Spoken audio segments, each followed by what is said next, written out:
Hi, this is Gail Purith, and today I want to share a devotion with you called Foolish Excuses for Sin.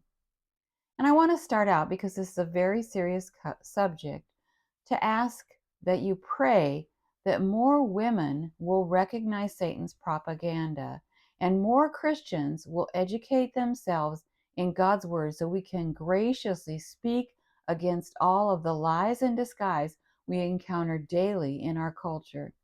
And today I want to talk about some of the pro abortion lies in disguise. Have you heard one of their newer arguments is that giving up a child for adoption is more painful to a woman than having an abortion? And the reason they are using this excuse is because late term abortions done on women who've carried the baby almost to full term make absolutely no sense.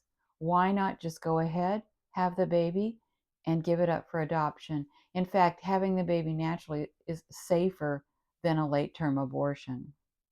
Well, because there's all these childless couples, this excuse just doesn't make any sense at all.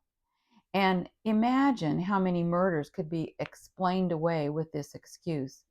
For example, a man could save himself all the trouble with alimony and the divorce proceedings if he just killed his wife.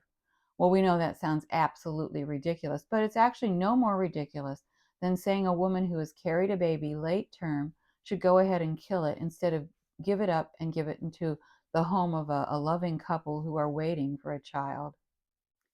You know, taking the easy way out like this also leads to increased irresponsibility. We have a very irresponsible culture. And the statistics of in 2018 showed that 45% of abortion patients have already had a previous abortion. And this percentage in 2018 probably doesn't show how many have had repeat abortions now, because since that time, the abortion pill has become more available and people are not required to report abortions done by abortion pills. So it's logical to assume that repeat abortions are even farther up in the ratio than 45%. And this is another just very sad issue for us here in our country that should really disturb Christians. Um, Pro abortion groups also deny post abortion syndrome, which many women suffer from. Some, their whole lifetime, have this pain of the scar of what they have done in their hearts.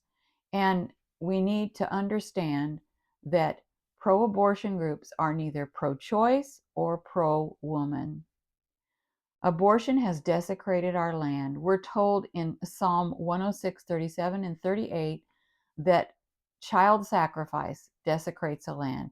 And what we do with abortion is no different than offering our child to a pagan god. We must obey our Creator. And Proverbs 31, 8 and 9, and 1 Corinthians 16, 13 warn Christians to speak up. Let's speak up for those innocent babies who can't speak for themselves. So I just encourage you, really pray about this situation.